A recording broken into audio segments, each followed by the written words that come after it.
Welcome to চলো মিরাজ। কেমন আছো তোমরা? আই হোপ তোমরা সবাই ভালো আছো। আলহামদুলিল্লাহ, তোমাদের দোয়ায় ভালো আছি।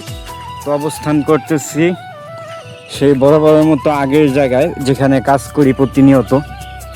তো এখন দুপুর বাজতেছে আনুমানিক 2টার মতো। এইমাত্র খাওয়া শেষ করলাম।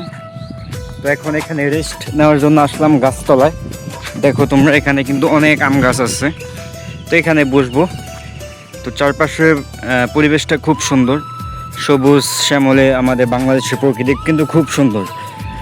তো যাই হোক, ওদিকটায় দেখো তোমরা ভুঁই চাষ হচ্ছে, আর এদিকটায় আমি এখন বসবো। আর বন্ধুরা, আমি কিন্তু মোবাইলে এমবি ভরি না, কারণ আমার বাসায় ওয়াইফাই আছে।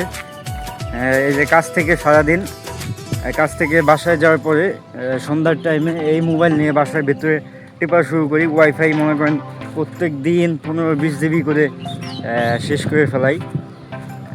যারা ধারণা আছে তারা হয়তো বুঝতে পারছো এই সম্পর্কে। তো যাই হোক, এখন কথা হচ্ছে অনেক দিন ধরে কোনো ট্রাভেল ব্লগ করতে পারতেছি না, কারণ বাজেট নাই, যার কারণে হচ্ছে না, যাইতে পারতেছি না।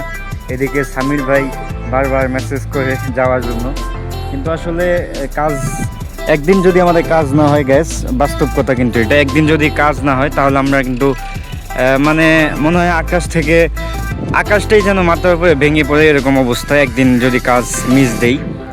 তো অনেক প্যারার মধ্যে আছি গ্যাস।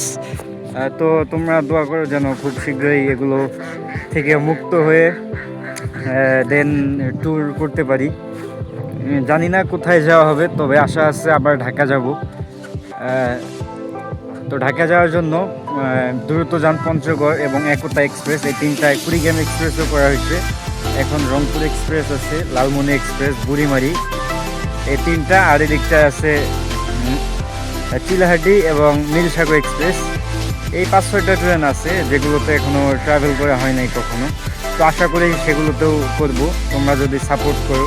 তো এই ভিডিওতে তোমরা কমেন্ট করবা নেক্সট কোন ব্লগ আসবে বা কোন ট্রেন জার্নি তোমরা চাও।